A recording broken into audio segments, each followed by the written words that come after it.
今天我要教你们一个小魔术，这个是腾空变水。这两个杯子现在应该都是空的。然后呢，我们要开始了。3、2、1，我们先要把这个杯子给放在这个杯子上。然后呢，现在打一下响指。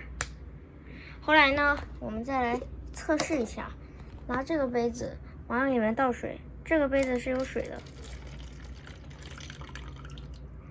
而且这个水还是真的，我想倒回去还可以的，这样子。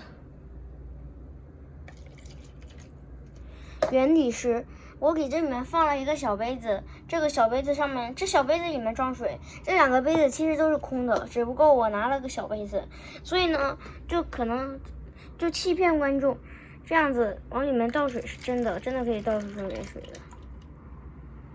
其实是假的，你们学会了吗？拜拜。